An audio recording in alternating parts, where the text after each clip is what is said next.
Hi everyone, hello. We are at Nanai Station. I'll just show you real quick. So it snowed quite a bit yesterday here in Japan, where I am, Tochigi, the Haga district. So this is Nanai Station, which is on the Mocha line. So you can still see quite a bit of snow. It has gotten warm enough, some of it started to melt. Not all of it, which is good. Anyways, I'm going to bring you for a little walk. We're going to leave Nanai area. So Nanai is part of Mashiko, just to clarify. So I'm actually going to walk along part of the metropolitan area nature trail, which you can actually see a map here. I've done this part quite a few times, and this is what we're going to do. We're basically going to go backwards. Actually, probably here, and then cut across here. This spring I am planning to do both of them together, make a video. Anyways, let's start going. We basically got to walk out of town away from the train station and then get on the trail.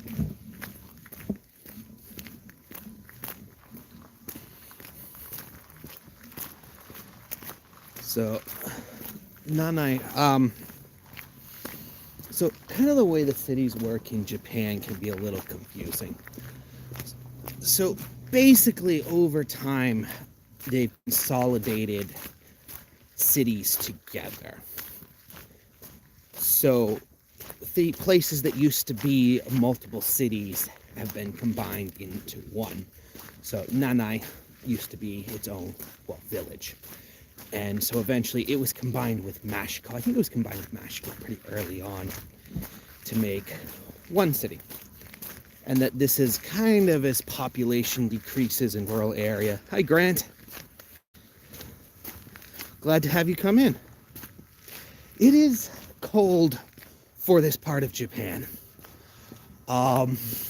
Yesterday was colder. It is starting to melt a little bit, but it's not cold, not warm enough to melt very fast. So what we're gonna do is we're just gonna get out of Nanai, just get out of the station, and I'm glad you got the notification too. Yeah, I do lives and either a lot of people show up or no one shows up. And lately it's been no one. We're just gonna get out of Nanai and then get on the trail.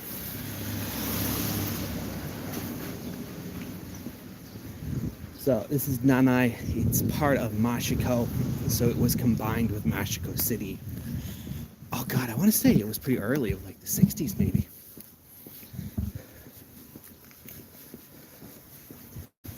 But yeah, that's basically all of Nanai. That's the entire built-up area of Nanai. There's a Beisha, which is a big supermarket. There's a gas station. There's a Hard Off, which is a secondhand store. And that's about it. Yeah, I should slow down. This is the uninteresting part in the city. Hi, Stanley. Wow. How are you today?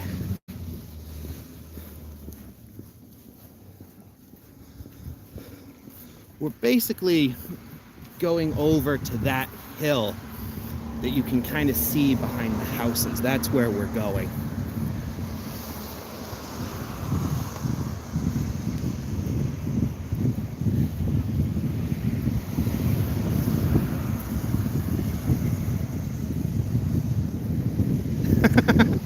I know, and you were just in Mexico.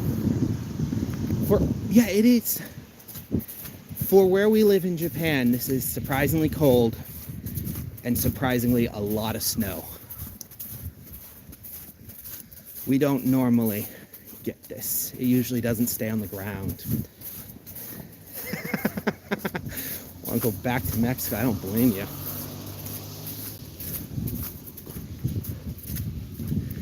It's like I have a friend who lives in Hawaii.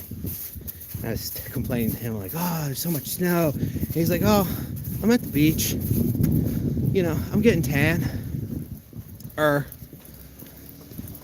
Meanwhile, you know, I'm pasty because it's been cloudy and snowy.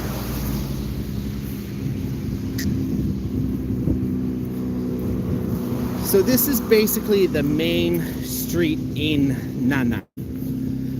So this is kind of all there is. And it goes from the train station basically to the farmer's co-op.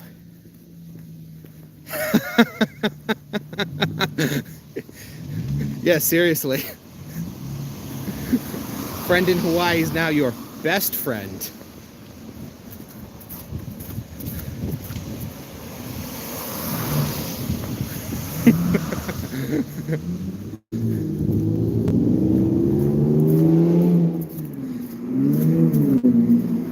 That friend that every time he has some event, like, oh, you know, I've got a house party, oh, I've got this. You're like, yeah, I'm coming to visit, man.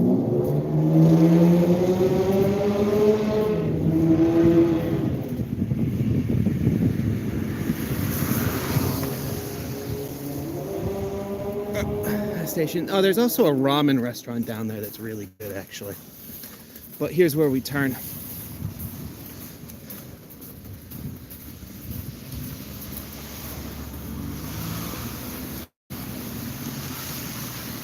This road, if I remember correctly, actually follows the old road from the Edo period to Mashiko. So what happened sort of after the Edo period ended, they came out with the prefectural system.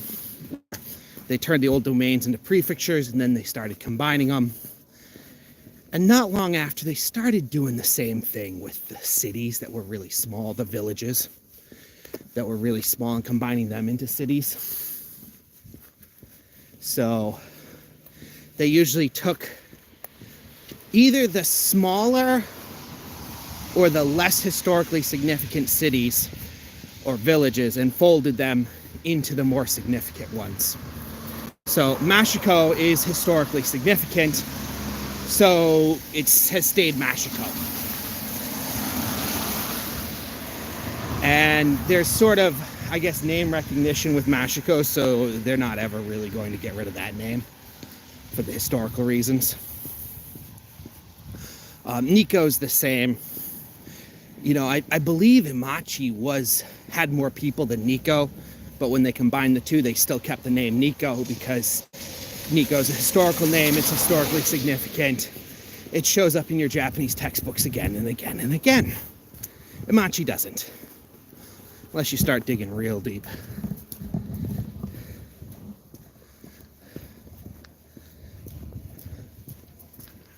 All right, almost at the turn.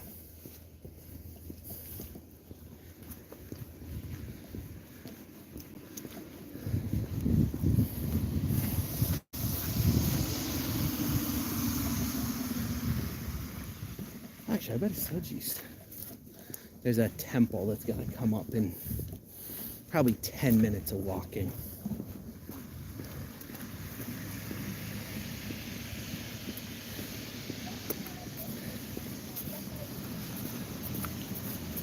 And Nanai's kind of one claim to fame.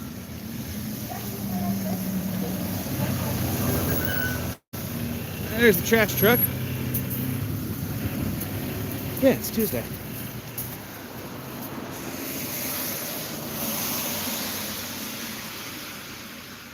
Now we gotta wait for the light,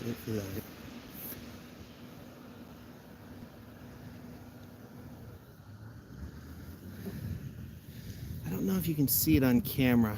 Kind of if you look down that road, there's a mountain. So that's Hagafuji, which is probably, it's not the tallest in Mashiko. It's sort of on the Mashiko-Motegi border. But because it's isolated from all the other hills and mountains around here, it's sort of more noticeable.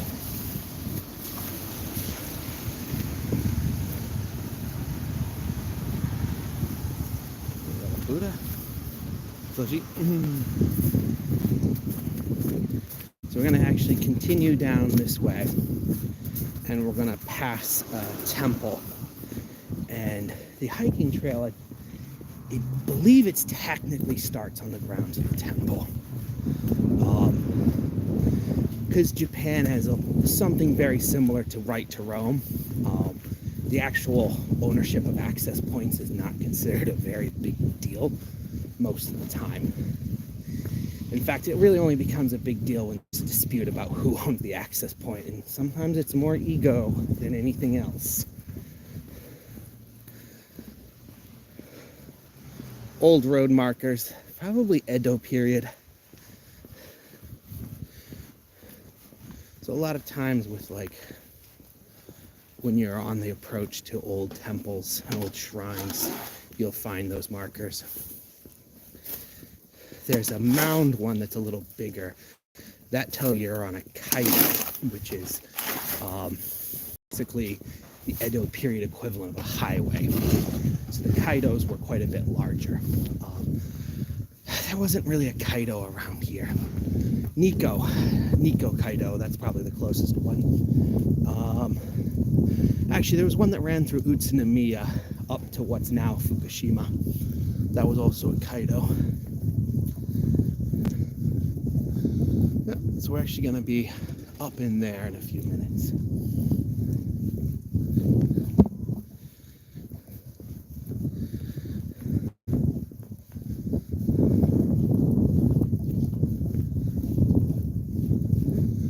Yeah, there we go. Maybe that's better. That little in the distance, that's Hagafuji.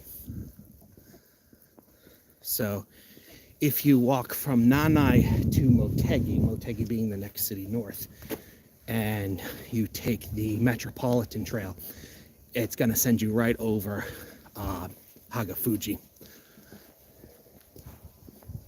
I've done that trail mostly in the spring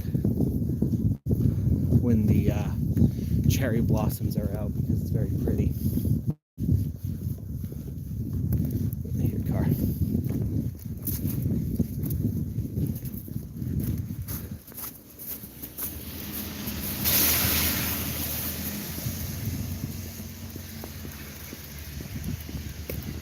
There's a bigger truck.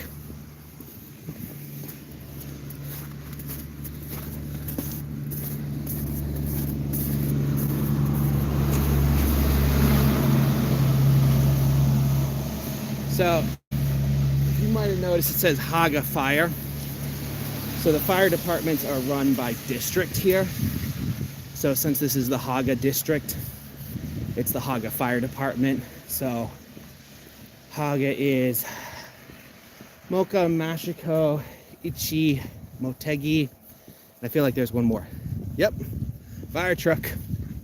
They've probably been busy. I heard there were lots of accidents last night when the snow was coming down. Because you don't get much snow here, people don't know how to drive in the snow. You see some pretty scary driving. And Mashiko is also really bad because it's narrow, it's old. Those roads were not designed for cars. So there's these turns that are just like not made for cars. We might pass through one near the end. So what I'm going to do is I'm going to take this right up here. I'm going to go past the temple. Then we're going to go on a trail, which will take us to another road. We'll walk on that road for a short ways. We'll get on another trail. I'll pick up my camera. It's probably dead. It's motion sensitive, so the camera's probably like... Oh, I missed that. Yeah. Yeah, seriously. No, because my, I think you know this, my grandparents, my maternal grandparents, oh, there's something going down there. My maternal grandparents live in Texas, so they, like, never see snow. But my grandfather and grandmother did live in Vermont for a while, so they probably can drive in snow, but don't think their neighbors can. All right, here we go. That's a cute little part. Oh, that's new-ish. New-ish. So I unfortunately fall into the perspective in my mind that anything that has been built since I've moved to Japan is new. Even if it's been like, yeah, it's been there 3 years now, or 4 years now, I'm like, it's still new. It's new-ish.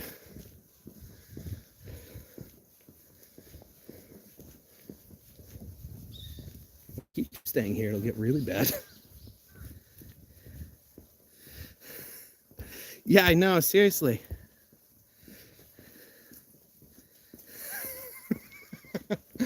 I know. It's actually funny. Last time I was in Texas, I was driving to Center Point. No, Kerrville. I was driving to Kerrville. I was on the highway and I saw a sign for Padre Island. I'm like, hey, I know someone out in that area. One of these days, I'm spending lots of time in Texas. I should go meet that person. Go try to convince him to help me catch a fish in the ocean. I'm like, I've done ocean fishing maybe 2 or 3 times in my life. Only time I've caught something is off a boat.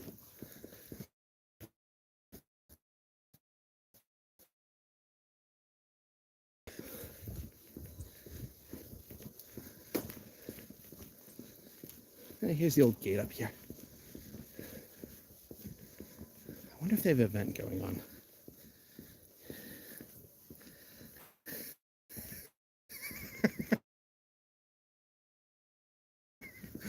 Well, that's...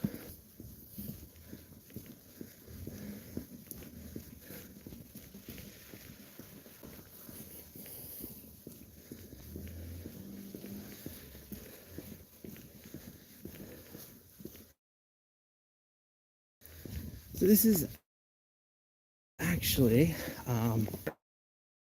one of the historical sites on the Metropolitan Trail, Entsuji Temple.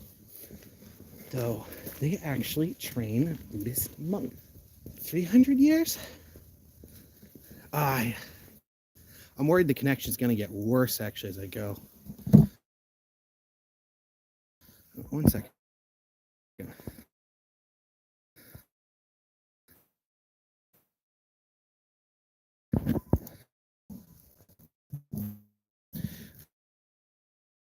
Oh, all right. I'm back. Hopefully, I want to see how well connect. It is unfortunate I'm getting into the hills, so I'm not sure how well my connection will work here. I have live streamed in this area before, and once I got to I was on the other side of the hill though, so it might work better there. Actually, maybe I should make a point of getting to the other side of the hill quickly. Oh, looks like we're back.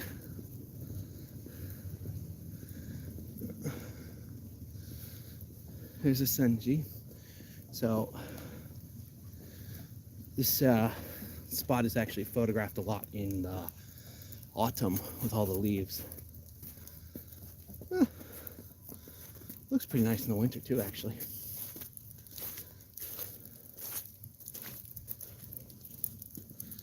So big facility for training Buddhist monks, and a graveyard, mostly historical graveyard at this point. I don't think they bury anyone in there anymore. So one of the things in Japan is if it's a temple, it's Buddhist. If it's a shrine, it's Shinto. But for a lot of history, it didn't really work that way. For a lot of history, the way it worked was they just kind of combined them. And it wasn't until the Meiji era when basically the government decided, no, we got to separate Buddhism and Shintoism. Part of it was there was a lot of resentment against Buddhist monks. So one of the things that the Tokugawa government, the Edo period government did, was they mandated that you had to be registered with a Buddhist temple. And so a lot of temples took advantage of this financially by charging lots of money. And there was also a limit to how many each temple could accept. So there was basically more temples than there needed to be, and more Buddhist clergy than there needed to be.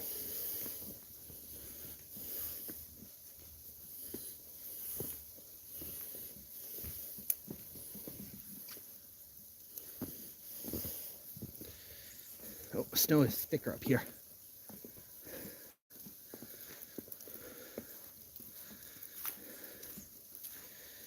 Shikyo to Pagoda. Entsuji Temple, located in the Osawa district, the left bank of the Oba River, we passed over that, is the headquarters of the Nogi sect of the Jodo school, which was founded by the monk Yoi in 1402. Hope I didn't just butcher his name. Sawabunko Library was established to lecture and spread the doctrine of the Nego sect, and a large number of monks learned here. Isiyakyo to Pagoda is a two-story building. Ta-da! With a copper shingled pyramid roof, and about 5.5 meters square in both the upper and lower levels. In front of the building, the lower part has a sancrado, paneled wood door, and a katamoto, a window with a special cultivator top part. Oh, that's interesting. And the upper part has an, I've read this word, itakarado.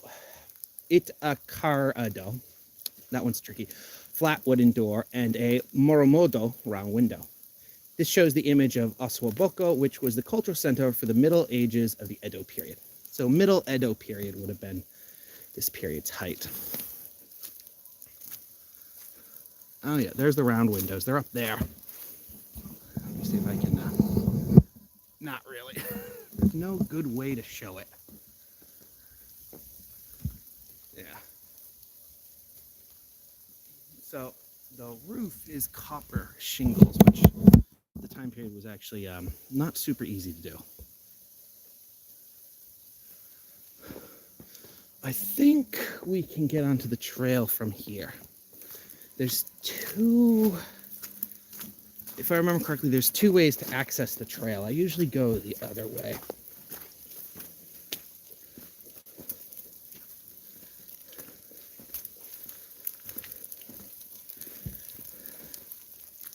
There's the graveyard. It's mostly historical. Probably the only people buried in there now are the head monks.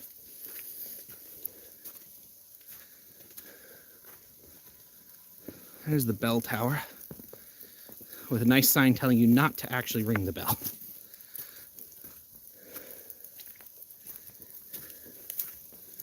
All right, there should be a left over here somewhere. Hope I can still notice it in the snow.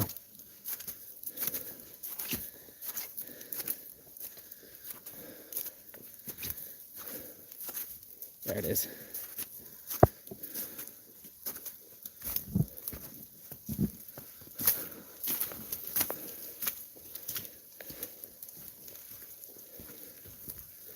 So this, if you go this way, it makes a loop around the temple.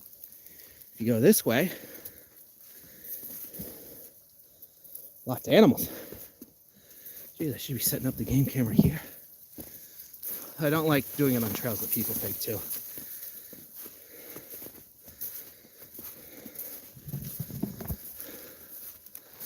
Now we're going off-road.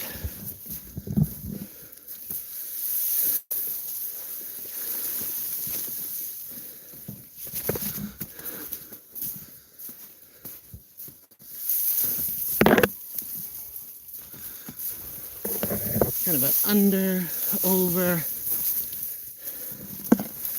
Bamboo gets weighed down by snow.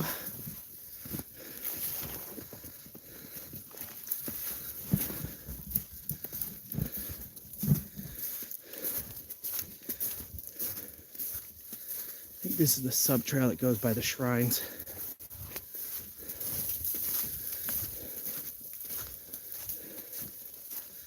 If not, I'll end up somewhere else, and that's not the end of the world.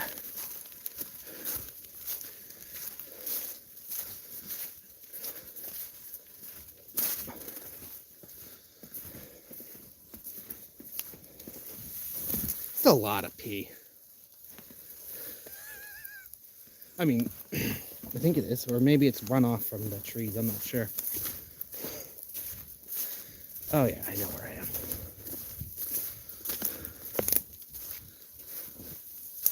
So now we're doing the bushwhacking part. Hi, Incredible Bulk. Yeah, Stanley, there's a trail. I'm planning to walk this spring, and I'm gonna make a pretty long video. It's almost gonna be like a movie length, probably, about the different places in Mashiko, walking along the Kanto Friendship Trail. That's what they translate that to English. And basically it's a trail that goes and hits major historical sites. So actually I was just on part of it when I went by the temple. Yeah, it is a good channel name.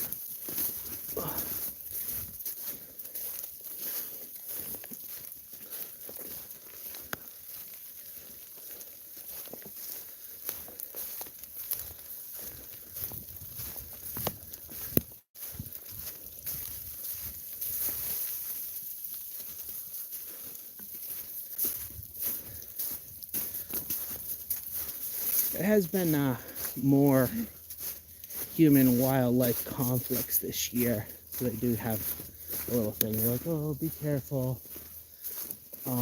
This area, the only thing you're really going to run into is a wild boar. There isn't really bears in this section. If there was, it's definitely going on YouTube, and I'm definitely mentioning where it is so I can brag about it, and hope NHK picks up my video. NHK is Japanese national broadcaster. They're kind of like the BBC.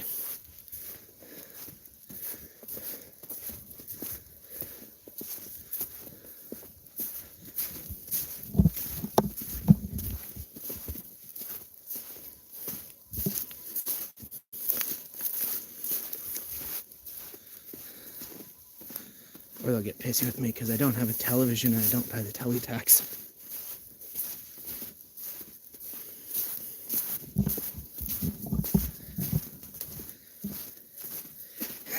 Yeah, I don't have to worry about dragons.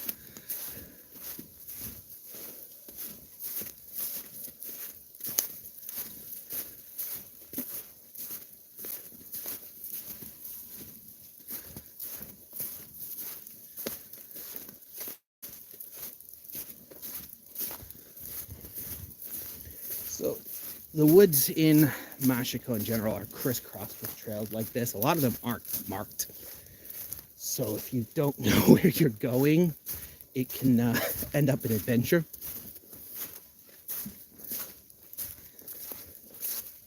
Actually, Japan in general seems to have lots of trails that just aren't marked. So you kind of take them at your own risk and figure out where they go.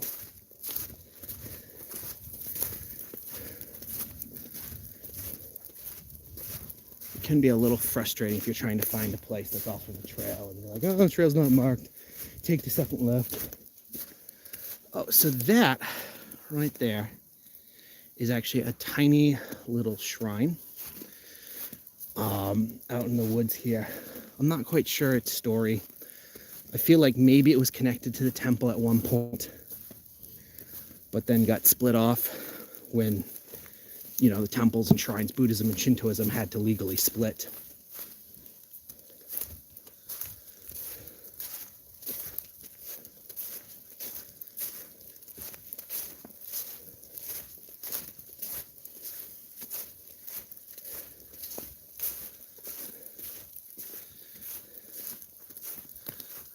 All right,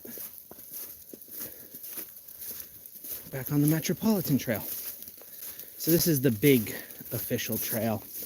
It's also part of the Kanto Friendship Trail. So if you continue down this way, you would actually come out right beside the temple. I went through it to give you a look around. So we're going to continue this way. That's another trail that kind of goes to the river eventually.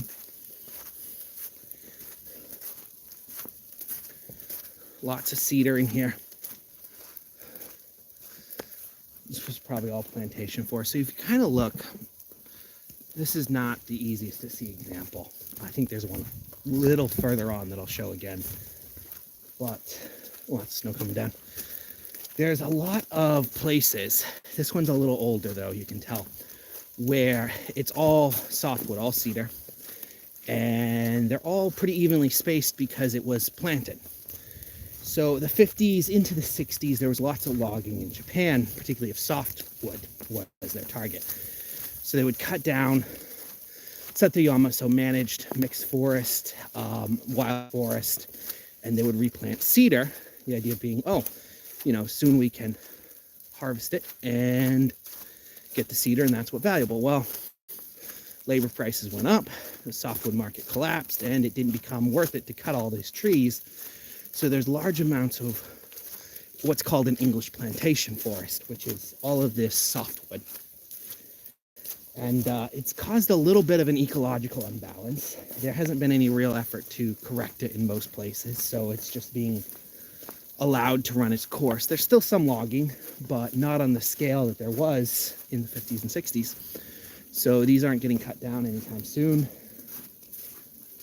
So you just kind of have that reality. It does cause these weird swings in food source. And the problem is that most of them, this one's a little older though by the looks of it, most of them are around the same age. So the forests are all going through the cycle at the same time, which means that there's periods with lots of food, periods with a little bit on food, causes a lot of farm raiding, particularly by wild boar and deer. They're considered a bit of a nuisance to the farms. Around here, wild boar is a big problem. There's just too many of them.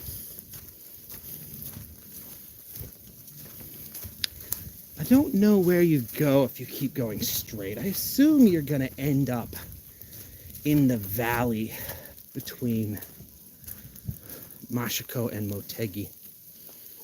No, we're going this way. We'll get up on top of the hill.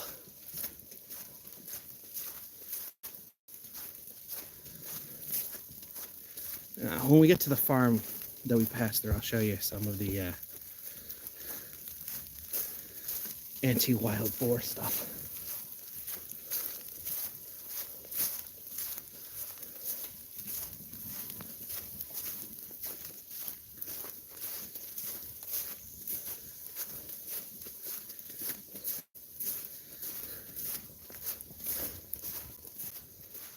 That's tree runoff.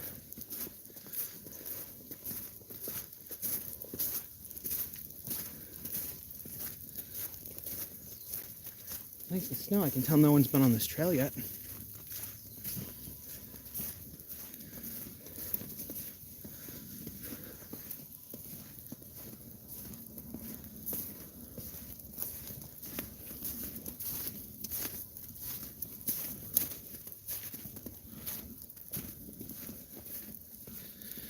Under some trees.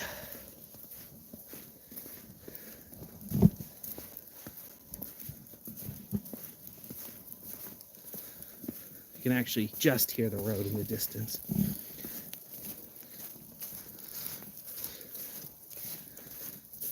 All right, here, we're almost at the farm. We won't be able to see very far today because of the clouds. It's not bad, actually. It's cleared up a little.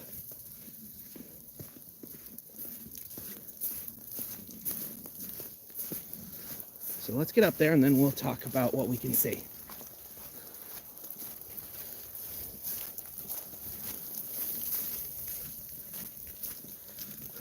All right.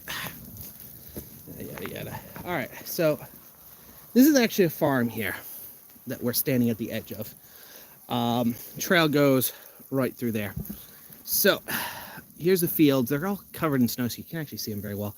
It's mostly,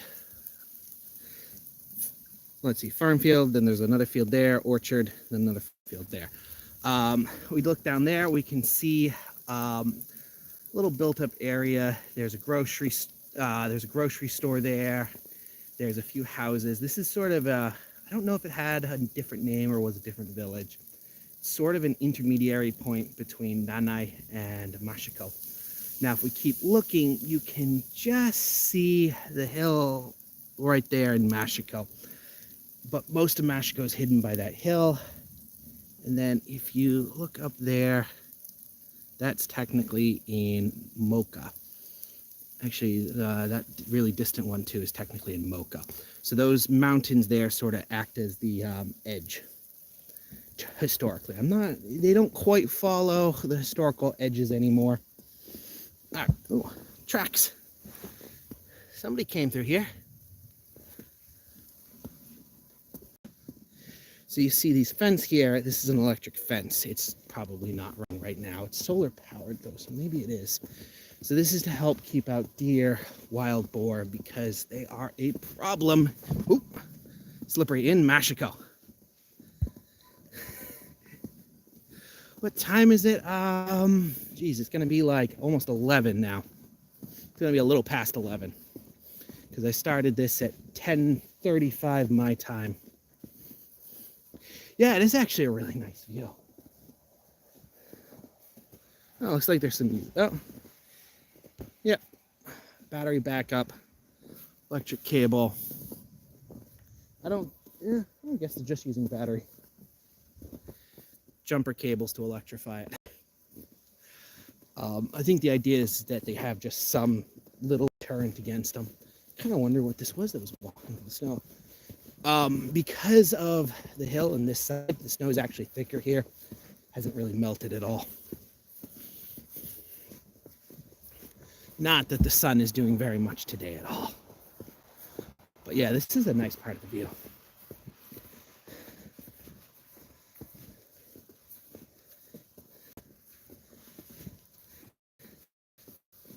Hey, buddy.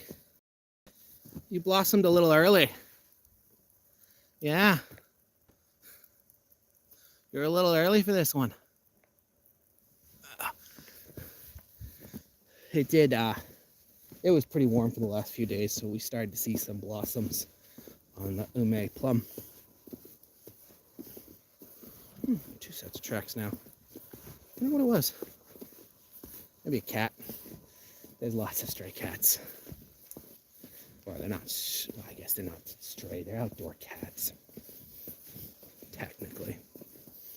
They probably technically belong to someone. Oh, lots of activity right there. After I walk over, there it's better. Yeah. Yeah, no, I wonder if this is gonna not make it a very spectacular year for plum blossoms. Oh yeah, look at that. There's a little game. Maybe martin? Doesn't look like, it's not rab. Maybe martin? I've gotten martins on camera here. Too early. I know that feeling. I've gotten martins on camera on the other side of this depression. Or pass. This is technically a pass, not a depression.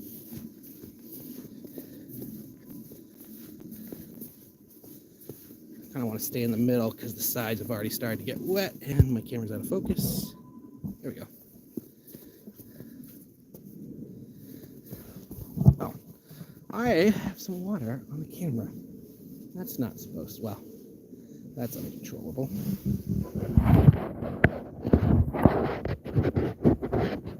Excuse me for a second. Sorry about that.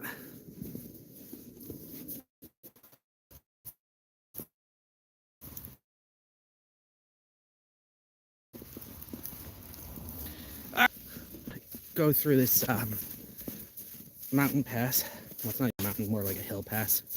I'm slipping and sliding.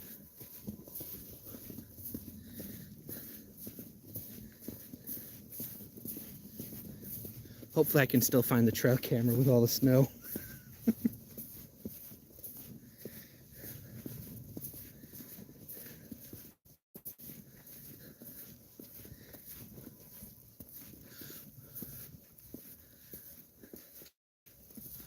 So now that the vegetation is dead, the next place I'm going to put it is a little different.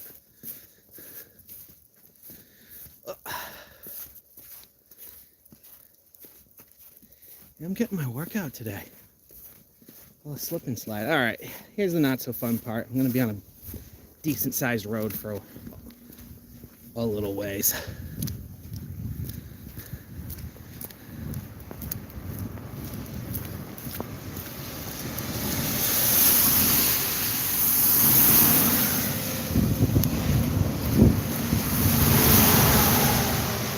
I knew I heard a big truck. Yeah, so that's where I just came up from. There's a lot of trails in Japan that feel like you're walking through somebody's yard or somebody's field, particularly at access points. There's this one, I can't even remember where it was. I went on this trail one time, and it felt, the access point, it felt like you were walking up somebody's driveway. That was up to some historical tombs.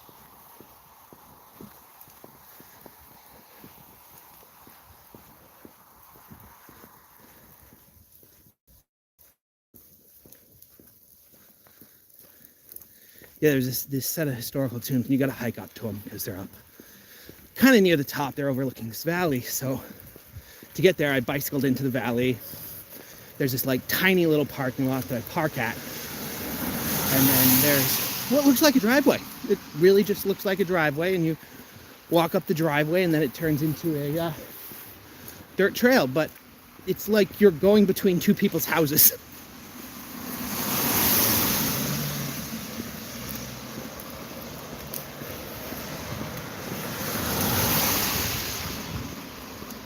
Yeah, drive on the left.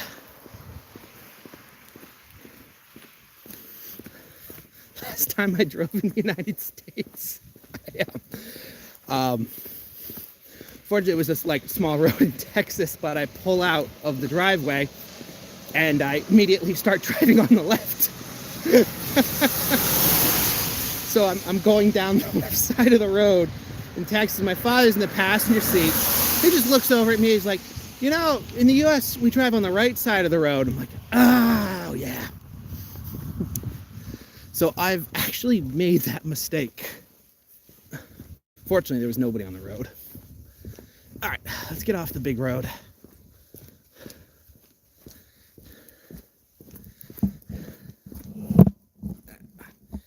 Gimbal keeps slipping.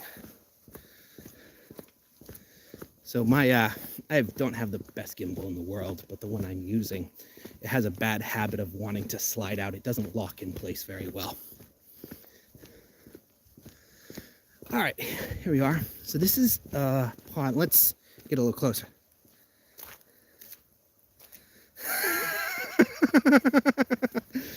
I think it was like noon on a Tuesday, pulling out of my grandparents' house.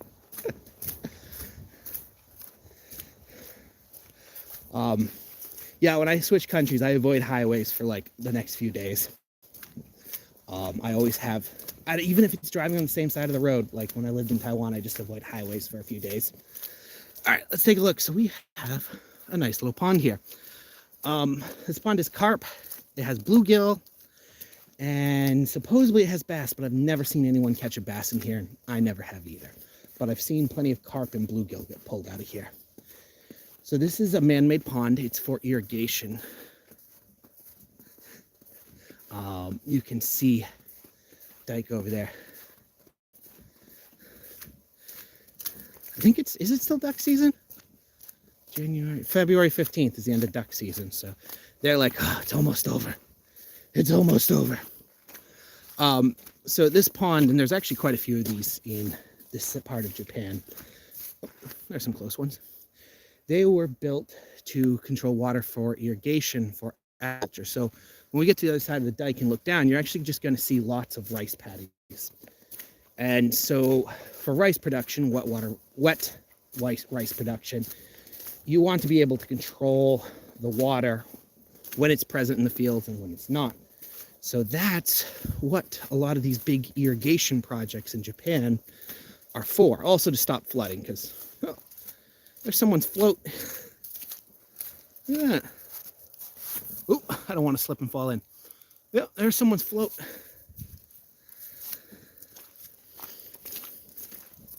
Yeah, I'll show you the control house in a minute. Well, control unit. It's not really a control house.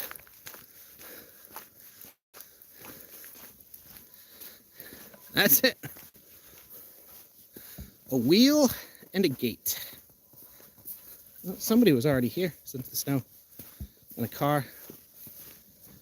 It's not a spot to fish. Yeah, he might have been checking the water level. The farmers associations have to manage these because, well, it's controlling their water. Yeah, it's right there. Wheel and gate. And then I'll come to the other side and show you.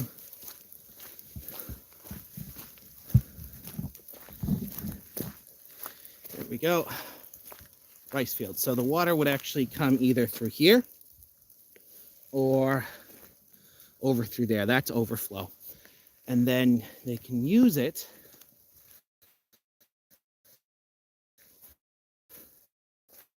to irrigate. Yeah.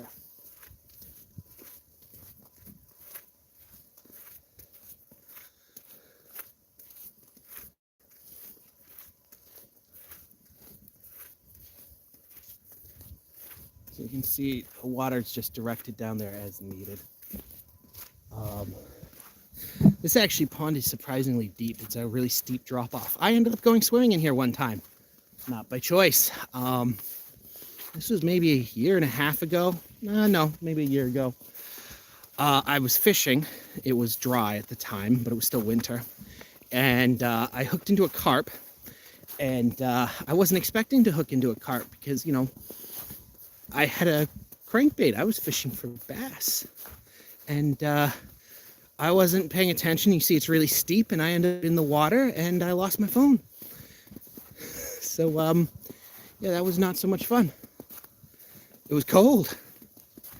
So I ended up getting out of the water, and then I realized I lost my phone, so then I dived back in, looking for my phone. It would have been just about around here. Ooh. Come on, focus. Oh, there we go. Yeah, so it was just about around there, and I lost my phone, so I dived back into the water looking for it. Didn't find it, unfortunately.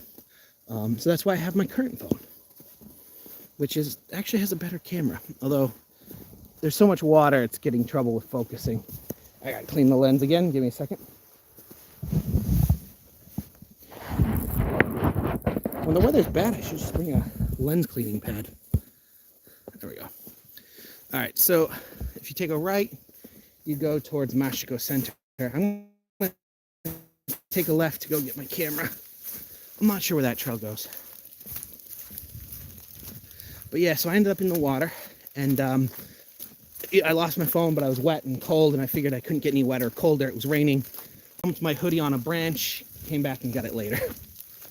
Oh, bird. All right, in we go. Back into the plantation forest. This one's actually a much better example. You can see how they're pretty mostly evenly spaced. Up there seems to be done better. And so this was an area that was cut and replanted, and then the price of labor and the price of lumber went in the wrong direction for keeping. It smells nice though. One of the issues too is that kind of pre and early post-war Japan, there was actually a lumber shortage in many ways. That's actually part of why Taiwan was an important colony, was for logging. So particularly in eastern Taiwan, there's a lot of infrastructure and historical sites that were built by the Japanese government for logging. So I actually lived in, the first place in Taiwan I lived was a place called Ludong, and I actually did a fishing video there. So in Ludong, the big industry was logging, is they would log in the mountains, and then they would bring these logs down to Ludong, which is where they would process them. I kind of wish I'd made a video about it, but there's this whole lumber park that's still there. That, you know, they would take the logs, they would ship them, or they would sink them in the pond to use at a later date. And so it was basically a processing center where they brought the lumber from different areas well, that area is called Elon. Different areas of what's now Elon County, to basically package them up and ship them from there. I bet the snow has drained all the battery out of my camera.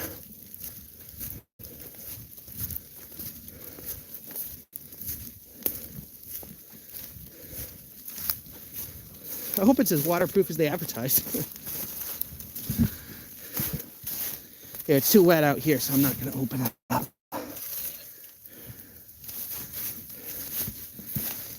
All right. I'm going to put you guys down for a second while I put this in my bag.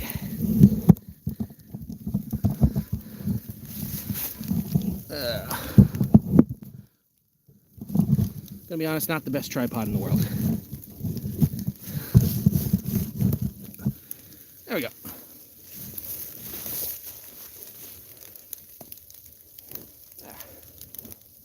Get home, dry the outside out, open up the inside. I don't want to open up the inside when it's raining, the snow's falling down, because I don't want some stray moisture or snow to get in there.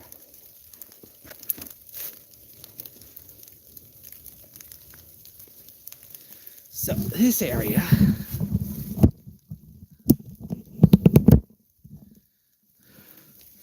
there's sort of, oh, you can't see it very well right now. So there's a trail here.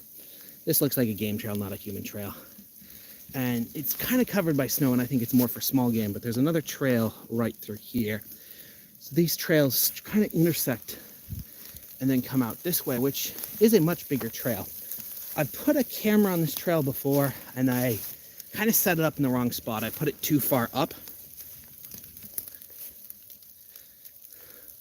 Me too. I hope there's some good pictures in there.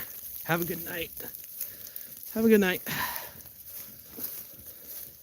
And I did catch a wild boar on camera here once, but I don't see any tracks of anything since in the snow. So that makes me think nothing has come through here since yesterday. I think the snow has caused everything to bunker down and wait it out. I don't blame them. I bet lots of my wife's planning the exact same thing.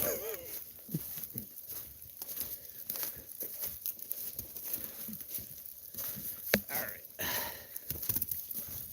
Kind of don't want one of those big things of snow to fall on my head.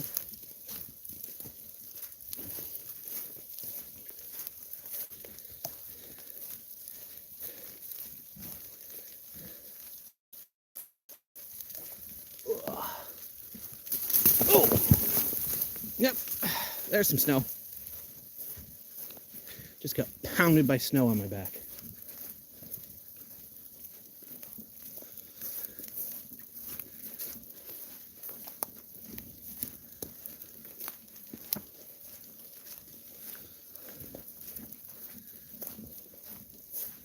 All right, so we're gonna get them back out to the pond, and then we will grab the trail to Mashiko.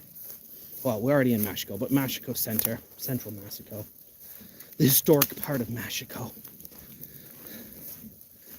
I'm kind of excited. So there's an author I like who is a photographer by nature, but writes these articles about... Yep, good night, Grant.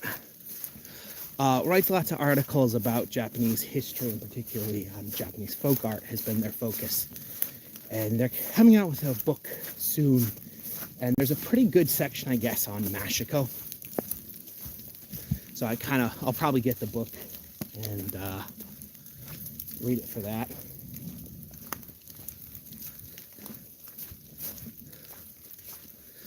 I actually have, or had, I gave it to my father. She did a book called Japan's Best Friend, which is about dogs and dog history and culture in Japan. Because she writes a lot of articles about wild boar hunting, actually. Particularly wild boar hunting with dogs. Shikoku-ken.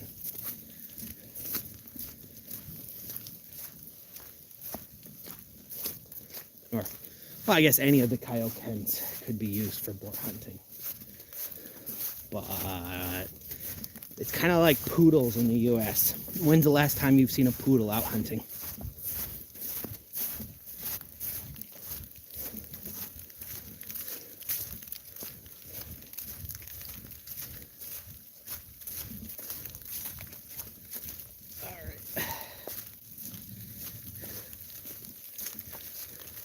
So if we take this, if we go straight, it follows the valley for quite a ways until you get to the main road. And then if you keep going, you're going to get to the river. We're gonna go this way though.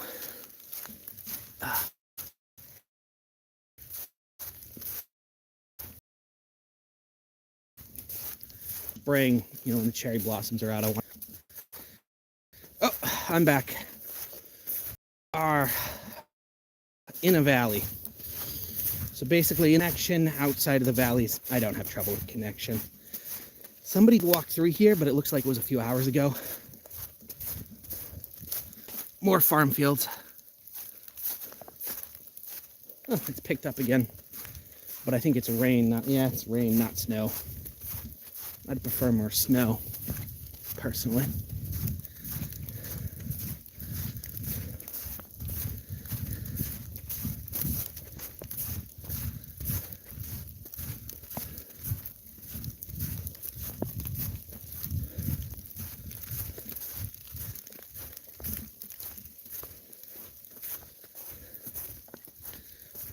Oh, this hill's gonna be nasty today.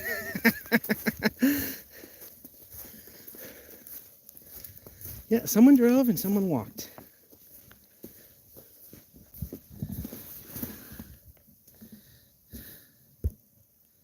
Huh.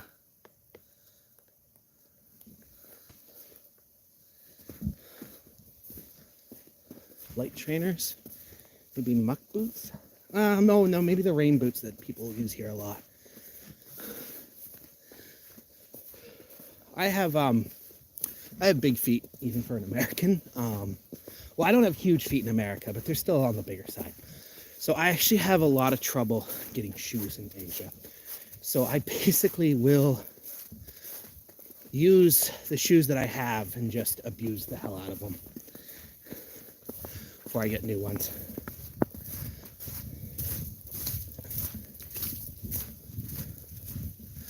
Okay, yeah, it came from the farm field. I was just checking on the fields and the water. And someone else came through the trail.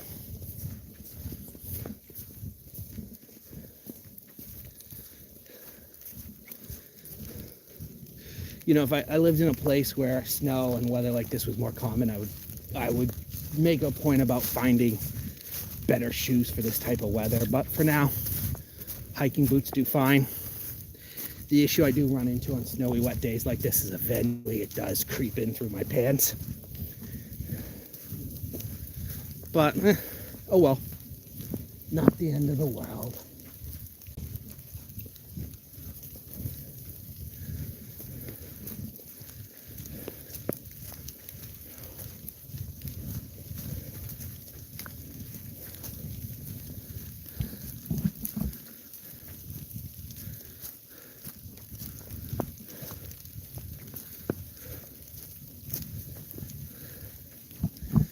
Hoping I'd spot a pheasant or something interesting for you guys.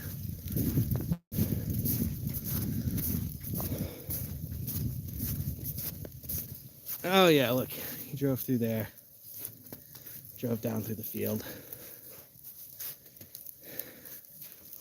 Yeah.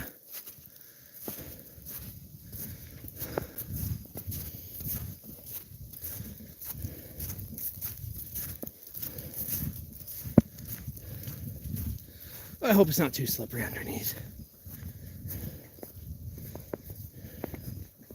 Oh, I was worried for nothing.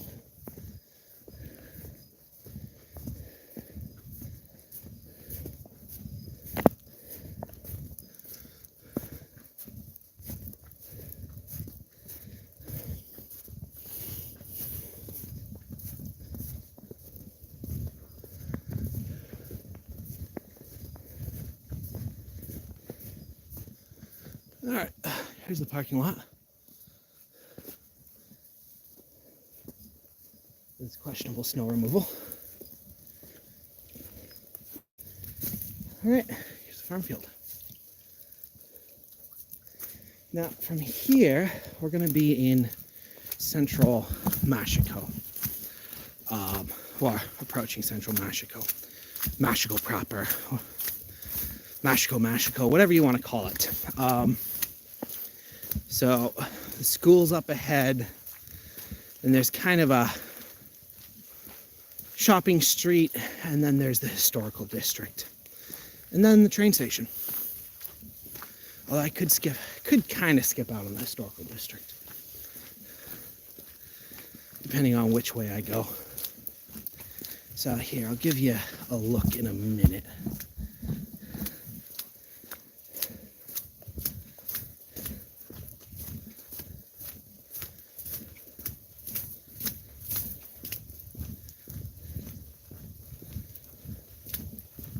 So Mashiko has a lot of cafes. It's kind of a trendy place. Mashiko is surprisingly expensive for a rural area.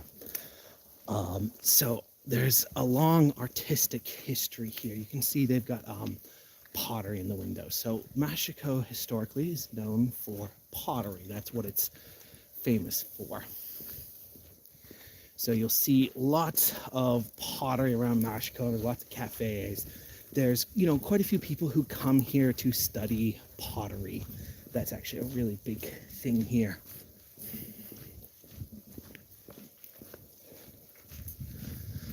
So you'll have actually a very international mix of people. So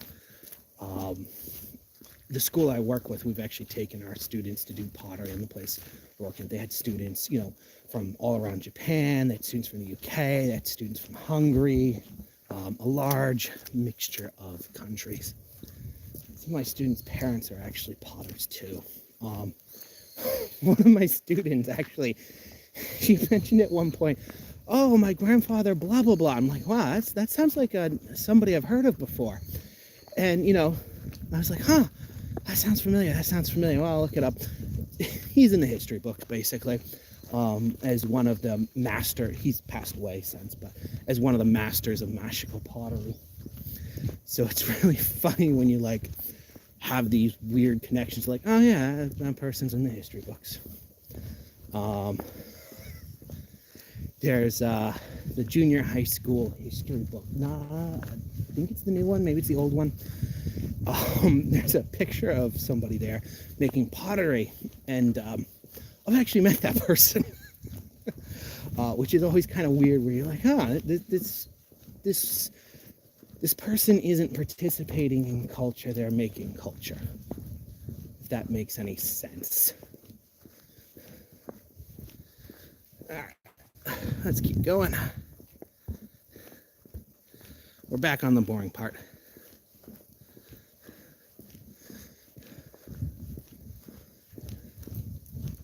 I really would prefer if this was snow than rain.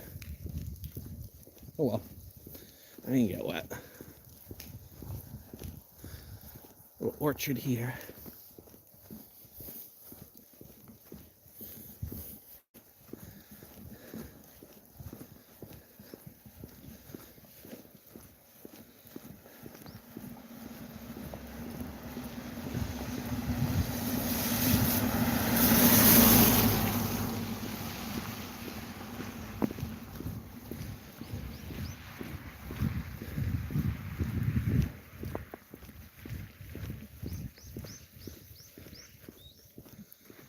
Big, you probably can't see, it's almost too far, but in the distance there's a big grain silo out there run by the Farmers Association.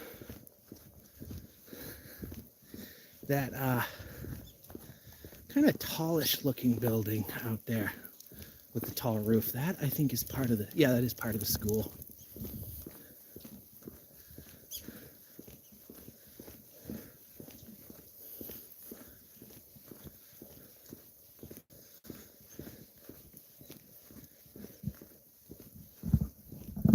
One of these days I should make a video about Hamada's house. Yeah, you can see in the window more pottery. Lots of potters here. Quite a few people, it's like a part-time thing for them. Also, you have a lot of people that are, I guess you'd call them independently wealthy, so they can decide to go pursue a career in Mashiko making pottery. Good for them. Yeah, there's the school. I think they had a delayed start today. I think that's what I heard. The intersection up ahead, if I go straight, is actually kind of scary. So I'm going to skip it. And we're going to go left and get off the main road again. Because more interesting that way. All right, sorry, I got to clean that camera lens again. 1 second.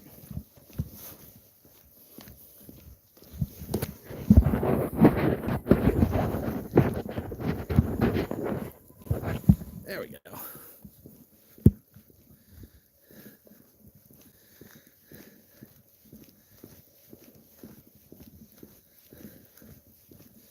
Yeah, we'll take this one. This will dump us on the other side.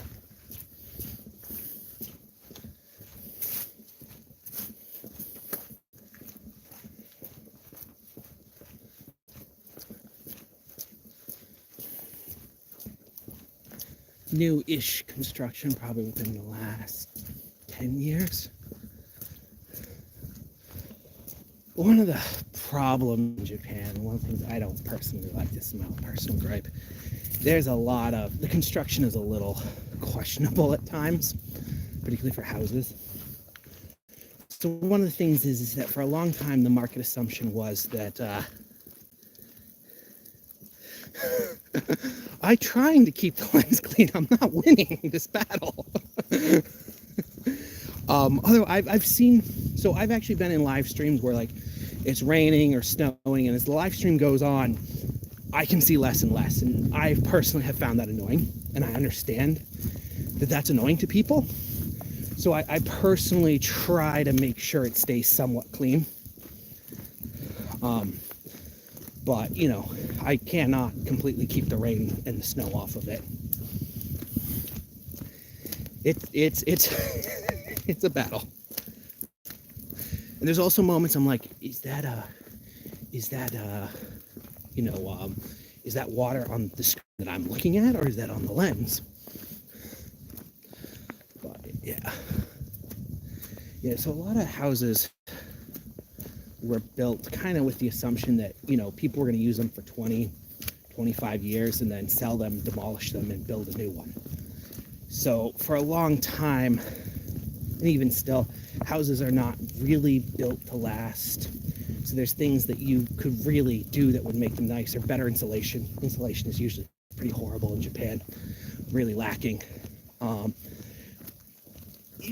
Better heating, double glazing the windows, better windows in general would be nice. Okay, you probably cannot see this, but there's actually of course my finger blurs the camera. There's a tower up there.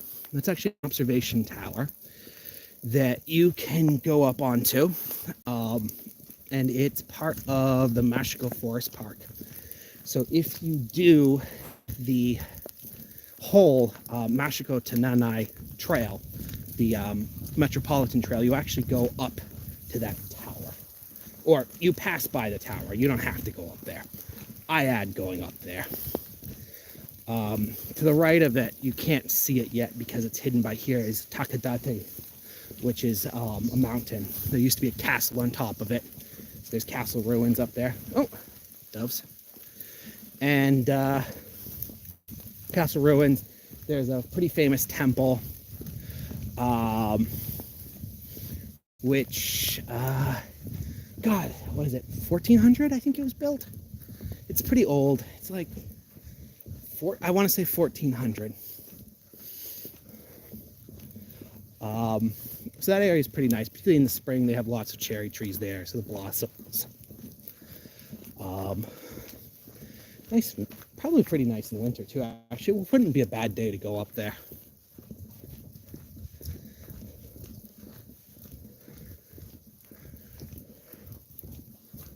All right, here we are. So here is the edge of the historic area of Mashiko.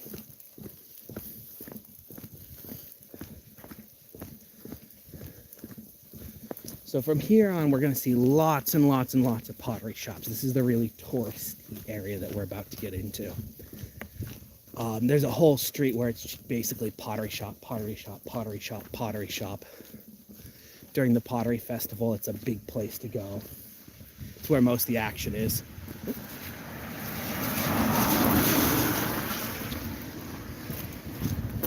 Now, this in front of us, this hill here, there used to be a castle up here, a small one, if I remember correctly. Even you look at the layout, what you can see of the moat and stuff, it's not a big castle compared to some of the other things. But there's actually the Pottery Museum up there and Hamada's house. So Hamada was kind of the first famous Mashiko potter. He was certified as a living master while he was alive. He's considered the first Mashiko master. And he basically lived in this old Edo period house. And they moved it, and you can barely see the roof right there.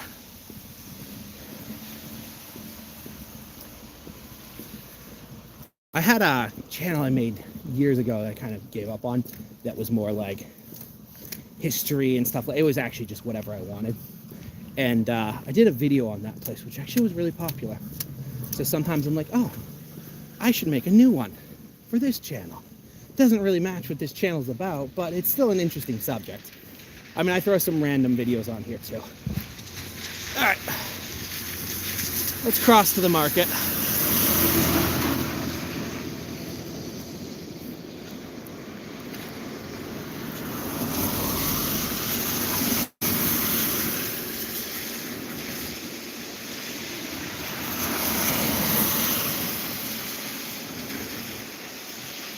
Yep. I shouldn't run a red light when I'm on camera.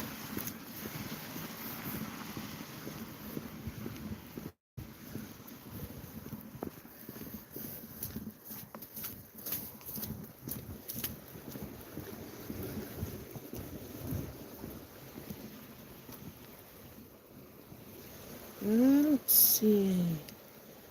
A little further down, I actually fish in here. So this, if you keep over there, I actually fish over in that section sometimes, micro fishing. So those micro fishing live streams that I've done in the spring, they were mostly over there. If you keep going in that direction further, that's actually where I went crayfish fishing and made a video about it. I think, yeah, I only made one video about crayfish fishing. So my wife, you know, she's one of those people that before she came here, she never really ate anything that didn't come from a supermarket. So the whole, you know, wild plants from the forest, farm products that we were given by people we know, stuff out of people's gardens, fish that we caught, that was a completely new thing to her before we moved here.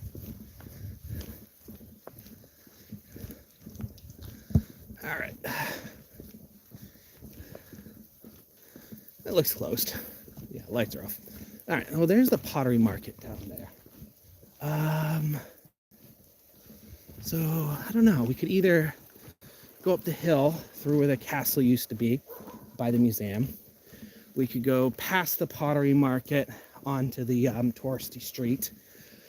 Or we could take this trail off to the left and dump us on the touristy street, but in a different section. It says there's 2 people watching, so if chat has any opinion on this, you're welcome to chime in.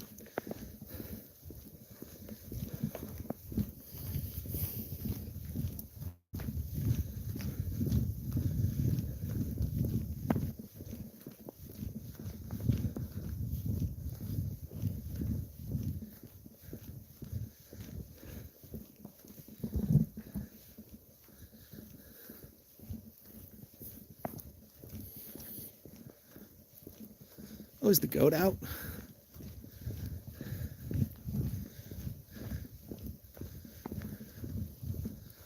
First, we're gonna see if the goat is here.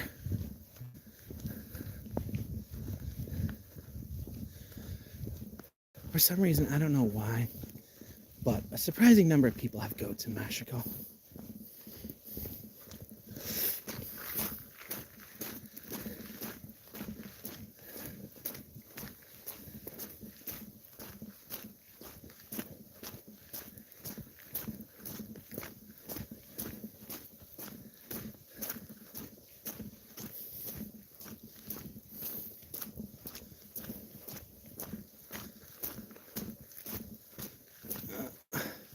can see him. That doesn't mean he's not bunkered up.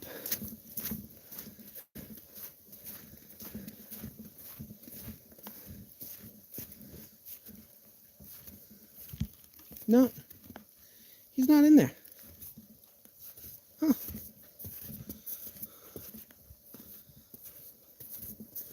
I mean, even when it's nice, he's not always in there. Oh, dove. Another dove. All right, no votes from chat, so I'm actually going to go this way. I'll show you the giant tanuki.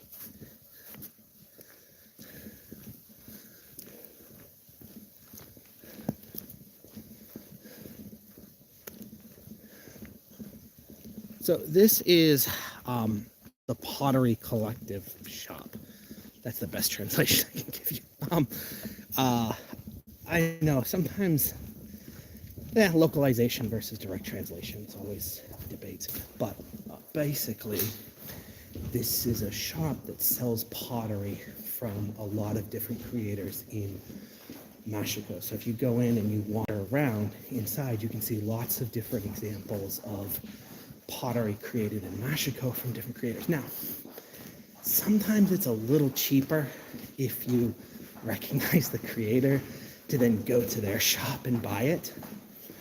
But they also have stuff by people who are not as established, so they wouldn't have their own shop.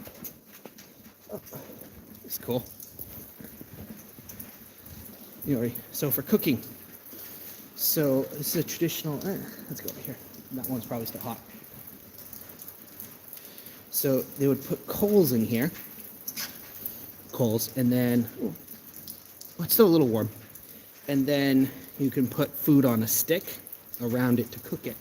So that's a pretty traditional way of cooking ayu. People also cook trout that way, mochi. Those are probably the biggest foods for cooking that way. It's not a fast process, to be totally honest, but it does create a pretty good fish. I like ayu that way.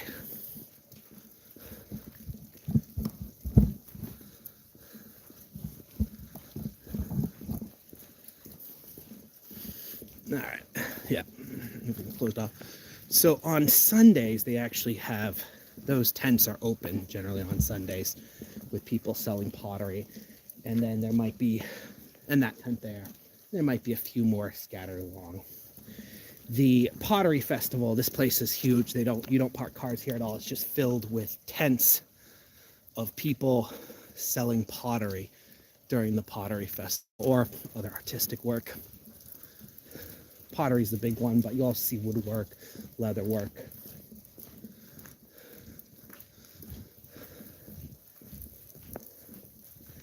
You know, I've passed quite a few places today that aren't supposed to be closed on Tuesday, but they're closed this Tuesday. All right, let's get a look. There's our giant tanuki. Uh-oh. The gimbal's starting to die, I think, a little bit. Oh, that's better. So there's our giant tanuki. You see he's holding a pot. So tanukis are, or raccoon dogs, I think is their English name, that most people know now. But I think tanuki is becoming more popular. Anyways, tanukis are actually quite frequent in mythology. So you can see he's got quite a large sack, let's say. And so in a lot of myths, the tanuki is able to like use their sack like a parachute, very malleable, and can like do different tasks with it. Not the tasks that you're thinking of if your mind is a teenager's. Anyways, what I've heard of the explanation for this is that the sack is very soft, and traditionally it was used in making gold plating. So they would tan a sack as a bag, and they would put gold nuggets in it and then hit it with a hammer to make gold foil. And yeah, so that's part of the association. They were also believed to be shapeshifters, that they could turn leaves into money and try to trick people. And a lot of times they would appear as a fat, corrupt Buddhist priest. So kind of going back to what I mentioned earlier about the Tokugawa period. During the Tokugawa period, Buddhist priests and Buddhism kind of got a little bit of a bad rap because of them being partially a control mechanism by the government, that, you know, you had to be registered with a Buddhist temple, and, you know, there were lots of corrupt monks that took advantage of that for their own financial gain. So yeah, Tanuki's interesting myths. Ah, the bubble tea shop's open. This place is really good drinks, but they're expensive. Yeah. That does look good. They change their menu frequently. All right, here we are on the main tourist street. So we're gonna see lots and lots of pottery shops.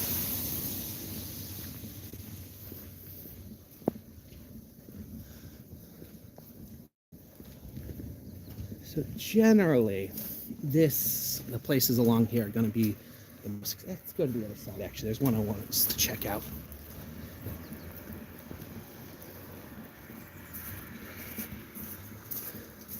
So, restaurants, pottery shops. So you can see, yeah, lots of things just didn't bother opening today. Lots of pottery. That's cute.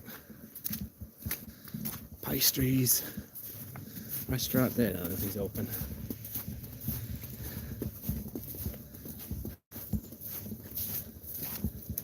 Oh, is it already noon? Is that the noon bell? No, too early. Ah, let's go check out a traditional kiln.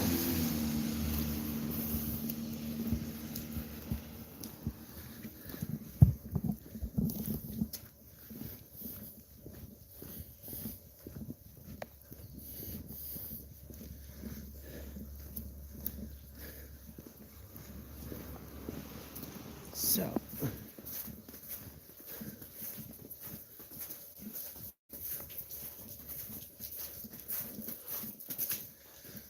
this here is a traditional climbing kiln. So this type of kiln would have been used in the Edo period and later. So you can see that's where they fire the pottery. So they have the fire down here, and the heat is going to be different depending on which section you put the pottery in. So it's actually a relatively long and engaged process, because first they have to start a fire to heat it up.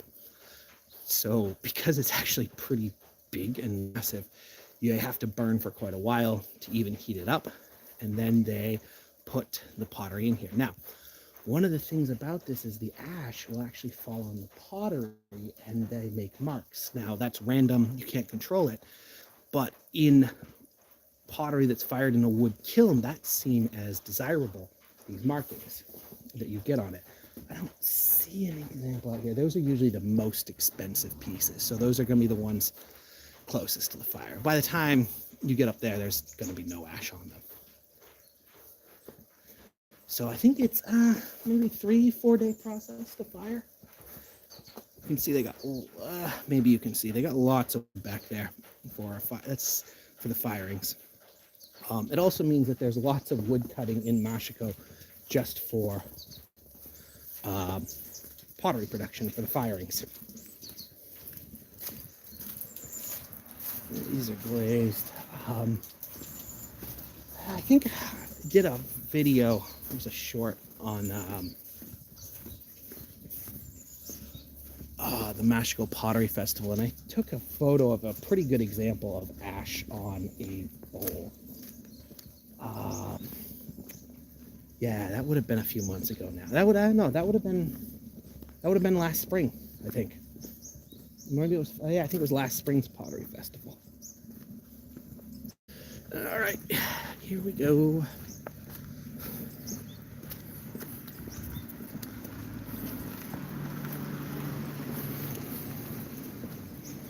Here, I'm gonna cross, even though I don't have a crosswalk, because the other interesting building I want to show you is on the other side. Oh, the Olympic torch relay came through here.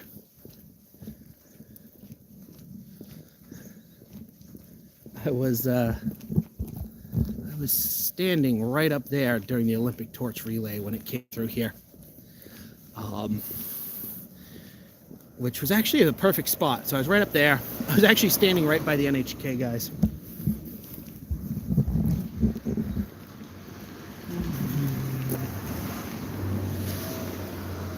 We can see more pottery shops here. Well, that one's actually open. Not a lot of stuff open today. I'm gonna let these people go so I'm not filming too close to them. But when the Olympic torch relay came through here, there was actually a lot of people. They must be owners, families, or friends, or whatever. Yeah, I was here for the torch relay. Yeah, I watched it from right there, which was actually a lot of fun. But it was fun. There was a lot of people just standing right up there, like probably owners or their friends, just watching out the window, because this is where they changed runners. They passed the torch off from one person to another right here. So I didn't know that. I accidentally got the perfect spot.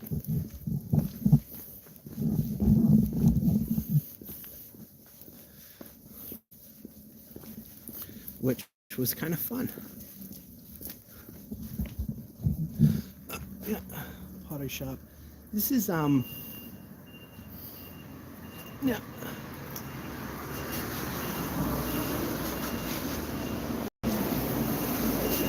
It's actually a nice one. Mashiko style traditionally was more simple, so more of a simple, like robust pottery construction, not using super complicated glazes. But of course, over time, naturally it becomes more and more complex. Just kind of the nature of craft development. Starts off simple, becomes more and more complex. Wish I could find a really good exhibit. So the place we were at with the kiln just a few minutes ago, that is very, very traditional style. No, wait, no, sorry, that's a different place style, but it's a little closer. The place next to it is very traditional style, but it's not open, so you can't see anything. Yeah, so it's kind of interesting. You get a few different schools. Oh. Yeah, more like this. This would be more the traditional style here in Mashiko. This kind of light brown to dark brown glaze. Maybe even a tannish looking glaze. So not using super complex glazes, not too much color. That's sort of the traditional Mashiko look. And actually, when I make pottery, sometimes it looks like that by accident. Yeah, so more like the stuff on the right.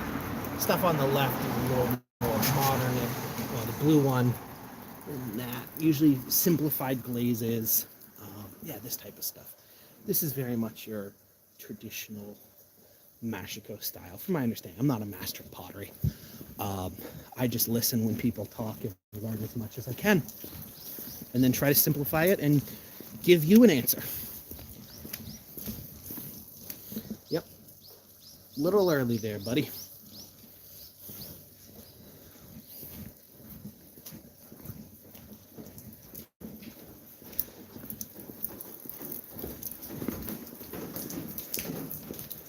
Yes, I don't make culture. I record it and try to make it digestible.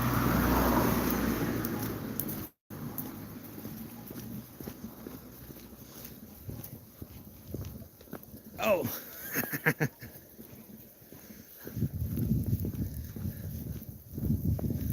There's my favorite kiln. The pizza kiln.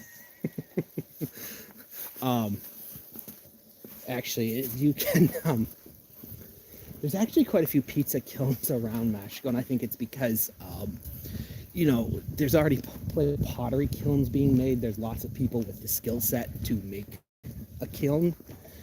So making a pizza kiln is not that big of a step for them because they already have the skill set. They already have the tools, and a pizza kiln's a lot smaller than a pottery kiln.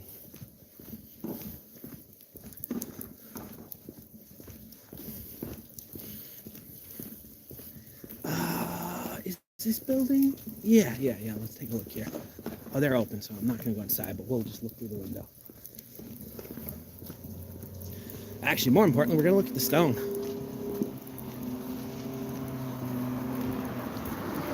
That's cool. Is this the right type of stone? Well, that is. So this type of stone, actually, you see how it's very, seems to have lots of holes in it. It looks kind of porous. Let's get a close-up. All right. So this type of stone was mined in Utsunomiya, which is the capital of Tochigi Prefecture, which is where we are. So Oyota stone. So the stone is actually surprisingly light, and that's one of the advantages of it. So it was very popular for construction in this area. This looks like it used to be a storehouse. Now, by building it out of this stone, it actually keeps things the temperature regulated, a little bit cooler. So you can actually go to Utsunomiya and you can go to where they mined this, and you can go down to the museum, and they basically mined out massive artificial caverns of this stone, and those are still used for like storage facilities because it's naturally cool. They would use them as storage facilities, and also during World War II they had a weapons factory down there. I think they were making Zeros, if I remember correctly. Someone told me once, long time ago, because I think it was Mitsubishi that was running the factory inside there. But you can go out there. So around Utsunomiya and Tochigi, you'll find lots of buildings made out of that stone. All right, one last historical site. All right, Higeta's house. This is a one-story wooden building of the Yosumunu Zakuri hipped roof style, with a thatched roof built between 1789 and 1801, so not super old. It combined workplace and residence for the indigo dyer Higeta Izon Kobo, hence the name. The west part of the building is the indigo dyeing workshop, which has 72 indigo dyeing vats. The ceiling of the workshop is made of bamboo slid board, and you can see the wooden beams and girders through it. The east part holds a shop, a living room, and a storage room, and the south part holds a okuzashiki. What is the character for this? Okuzashiki, backroom. The building shows the image of the indigo dyer when the indigo dyeing industry was flourishing. At that time, there were dyers throughout Japan, and they were dyeing 80% of Japanese clothing from the mid-Edo period to the early Meiji period. So indigo was pretty important back then. Oh, the door's actually open. I'll peek in. He'll kick me out if I film too long. I know. So indigo is actually super important. Now, what's interesting about this is it's a thatched roof.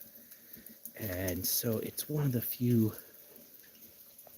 buildings of this style left, particularly in Mashiko. So you can see there's the thatching. So indigo is actually very important. So indigo, bugs don't like it. It offers some bugs resistance, some fire resistance. However, it is quite a process. Oh, all the vats are closed right now. So those vats hold indigo dye. So the indigo dye, the fabric is then put into the indigo dye. So here's an example.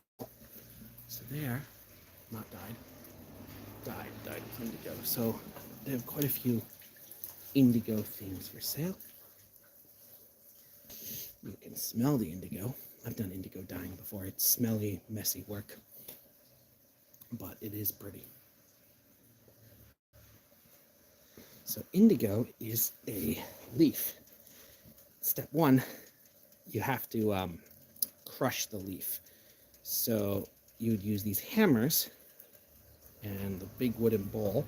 That's a very traditional hammer. And you would put the leaves in there, and you would keep smacking them and crushing them until they basically become a paste. Here's some dried leaves right there. And then the paste is mixed with water and put into these vats. So it's a covered hole. So you put the dye in there.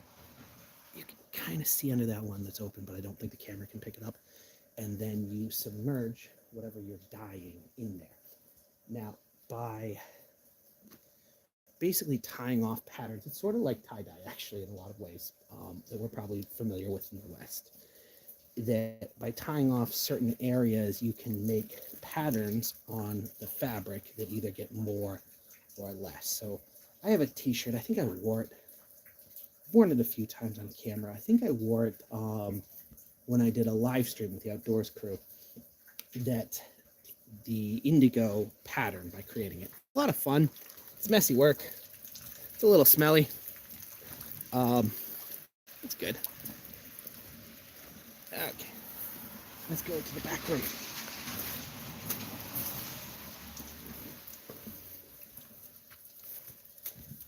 Here's a very pretty traditional garden.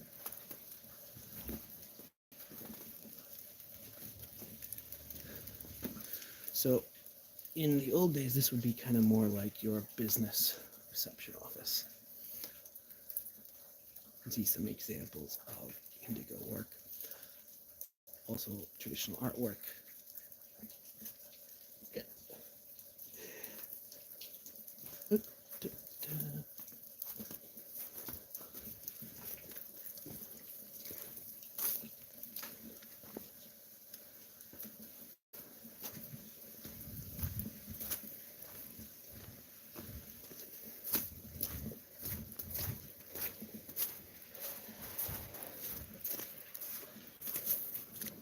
It was only recently designated historic site. All right, let's cross.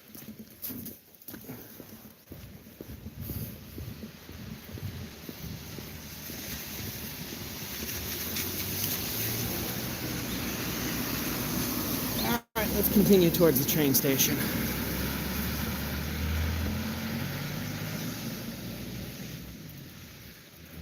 feel like this is probably the longest live stream I've ever done. And the one with the most IT issues because of connection. No, that's good. Ladies, how are you? We are walking in Mashiko right now. So I was in the woods for a while, picked up a trail camera. Hopefully I got some good images of animals.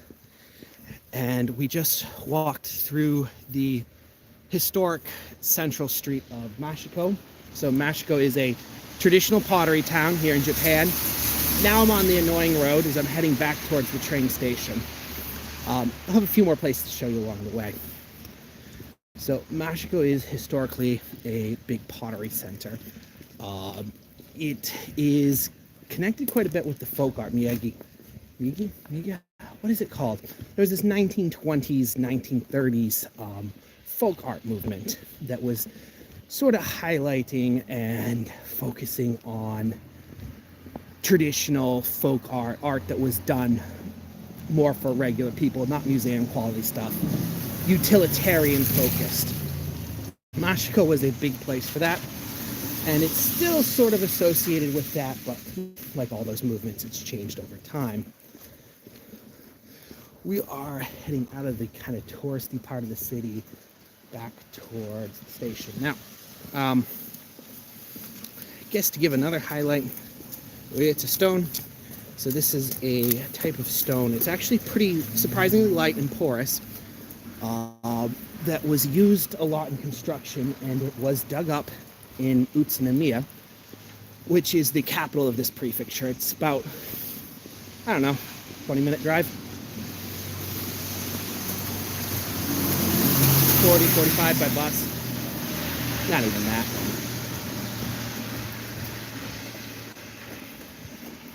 This is actually a traditional dessert shop here. They're not open. Probably won't be open for a few days. Those cars are probably really loud from your perspective.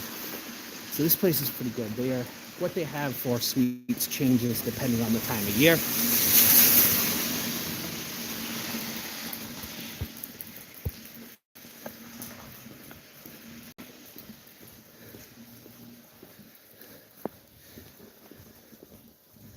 Yeah, it's a little late for it. It still is. let's continue.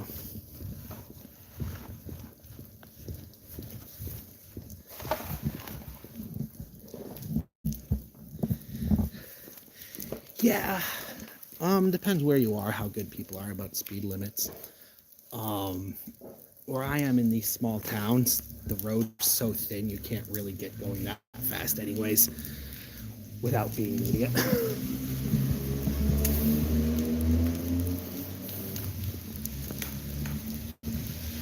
That's unfortunately closed up. Can't show that. So this town was really built up in the late Edo, early Meiji period, so it wasn't really built for cars. So there is some interesting turns, and I'm going to show you one pretty soon. That's old house is always under repair. Not sure if it's ever actually going to be fixed. Because Mashiko is a big touristy place and has a big pottery industry, and lots of people who are, I would call them independently wealthy, move here to pursue pottery. The real estate prices are actually quite a bit higher here than other areas local to me. So the area I live in, there's a house that's been sitting there for sale forever. Real estate market is super soft, the city I live in, which is the next city south.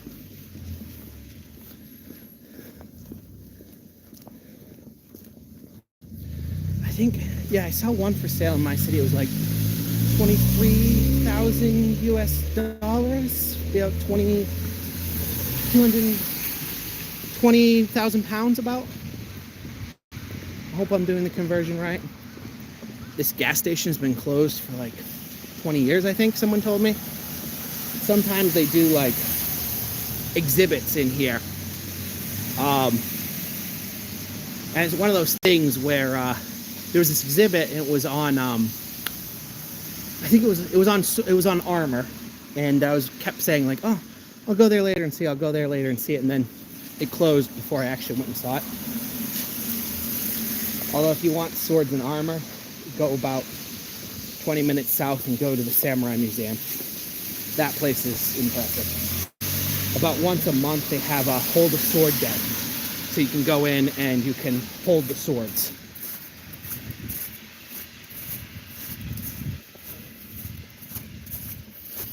Is it locked? I wonder if it's locked today. Sometimes I just don't bother locking it. Let's go see.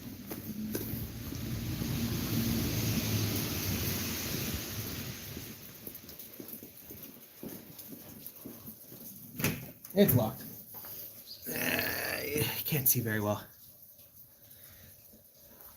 So that to buy a sword or buy a house. Buy a house, it's going to help you. Otherwise, you're probably going to want to use an agent.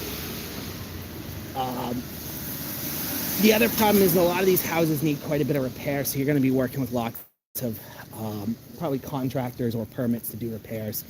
So that's probably what weeds you out the most if you don't have great language skills.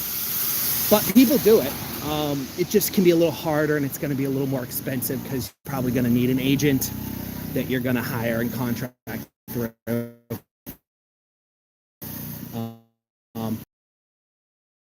A lot of times then you're going to have to buy in cash because banks are not super liberal with loaning out money. Particularly if you don't have a history or track record in Japan. So you're going to be making a cash purchase at that point, most likely.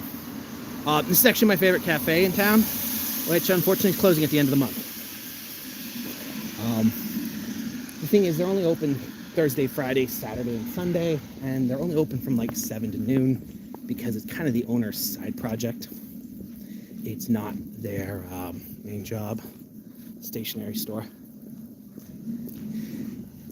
Yeah, there are companies that pretty much act and advertise themselves as agents for somebody who wants to buy property in Japan. I knew one person who used one. Well, actually, no, let me correct that. He didn't use one. He did all the stuff himself, but he used a company that basically compiles listings. It's not that hard, but it's time consuming because what you're doing is you're basically going through a bunch of real estate real estate websites in Japanese, and you're compiling them together. Yahoo Auctions, actually, well, Yahoo has a pretty big one too. So a lot of times if I'm looking, even though I'm not gonna buy, I just look for fun sometimes, I usually use Yahoo. All right, one of the historical shrines here. So the shrine is going to be Shintoism, and the temple is going to be Buddhism.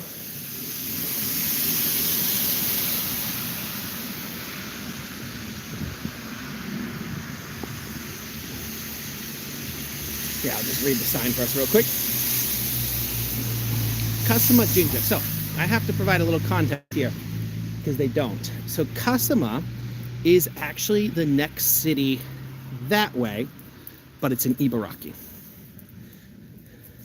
This shrine was founded in 845, dividing the spirit of Kasama Jinja Shrine in Hitachi Province, present-day Ibaraki, and moving it to here, then becoming the chief guardian of Mashiko village.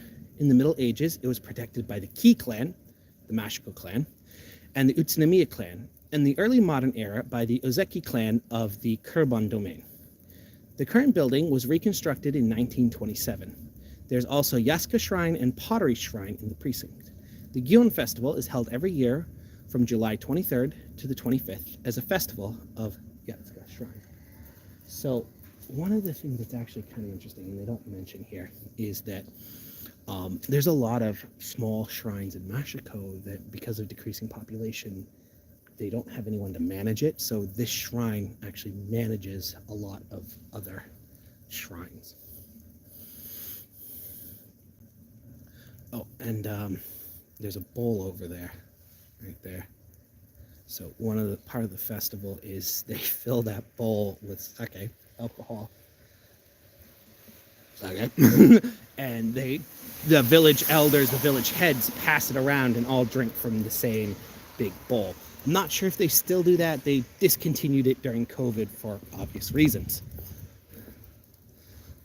Oh, I should have mentioned the fishing shop that I usually go to down to the left. All right, let's continue. There's not much more to say about the rest of this trip. From here, it's kind of just going to be shops and residential. Oh, there's a bar. There's a good bar there. Has Guinness. Yeah, it's a nice shrine. I have not been. I keep meaning when I'm in Kasama to go to the original precinct of it, because it's a divided shrine. So I don't think they do. No, they still do this. This is not very common anymore, from my understanding, is that they will take a shrine and they will divide it and split it between two shrines to start a new one. I've heard of it happening still, but it's pretty rare now. The more common problem now is that there aren't people to manage all the shrines, and so it's becoming an issue.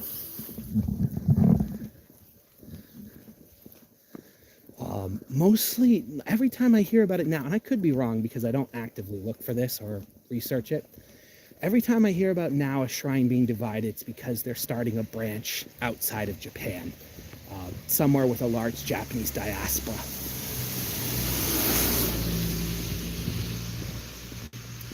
But I guess even those can be a little difficult, because there was one in Oregon, in the western United States, I know, that they had a shrine there for quite a while, and it actually closed or is closing. So I guess even there it becomes a problem about like who's actually going to run this place and who's taking it over. That's becoming a more frequent problem for these smaller temples and shrines.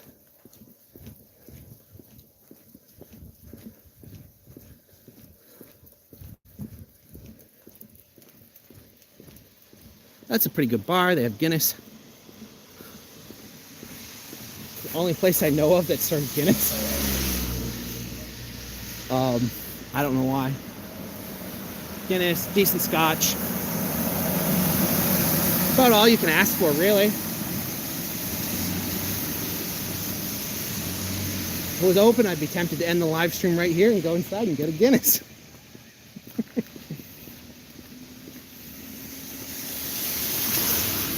Bus station from hell.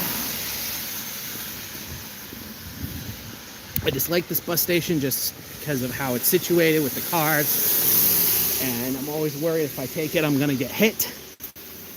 Because you kind of are right there. And the cars, if you're driving, you can't actually see that stop very well because of the way the fences are. So it's a little bit nerve-wracking actually even driving past it.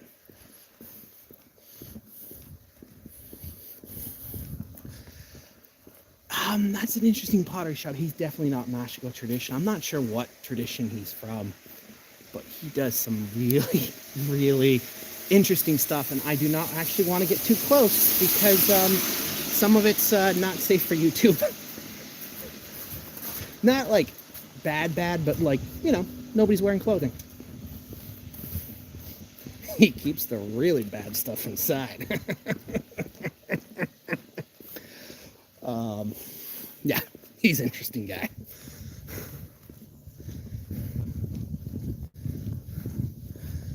All right. I know when the next train is.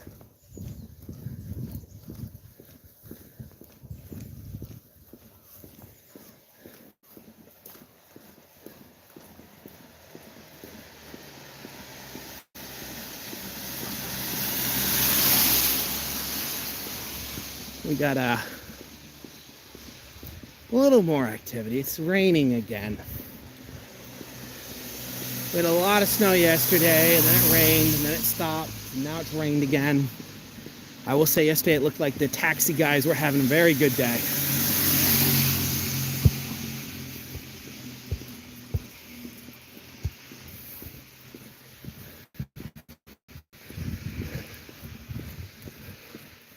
Yeah, I'm gonna try. I know time zones are always a pain because I never am quite sure when to do live streams for this reason. This spring, you know, when the cherry blossoms are out, I'm gonna try to do a lot of more live streams, just kind of show them off. There's a few really nice walks actually near my apartment that have a lot of cherry blossoms. There's also another one not close to my apartment. It's on the Kinagawa. That is actually really beautiful, and I kind of am like, I should get up some morning, I'll go live stream, it'll be really beautiful, I can show lots of people really cool stuff, and then another part of me is like, yeah, then I gotta go all the way to Kinagawa in the morning.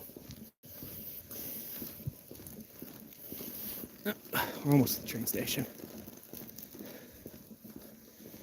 So, I'm going to talk a little bit about the station once we get there, because it is, I'm going to put it interesting. I don't hear any cars. Amazing how much I rely on my ears. So, like, this is another one of those intersections. The city has a few of them, or these turns where it's like, this clearly was not built for cars. You've got a turn intersection here. You've got the road coming out of the train station. There's a bunch of these kind of wonky turns, which I don't love, to be totally honest. But the other thing is that it's just the way the road is, and you got to live with it. I do sometimes wish people would slow down a little more for them. Yesterday, when the snow was bad, I saw a lot of people slide out through some of these turns in town, and they were not even going fast. But that's the problem. People aren't used to driving in snow here. We don't. This is unique for us.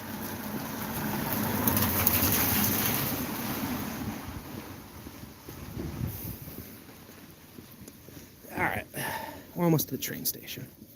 We'll check the board when we get there. I'm not sure what time the train is. I don't have work today, which is nice. So here's the train station. It's got a clock tower.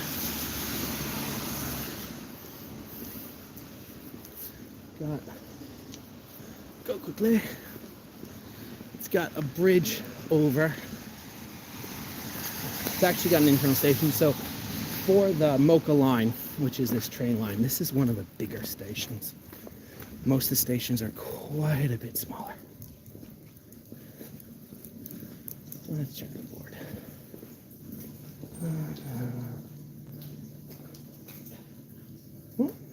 Where'd it go? How did they move it again? Huh. They moved the board.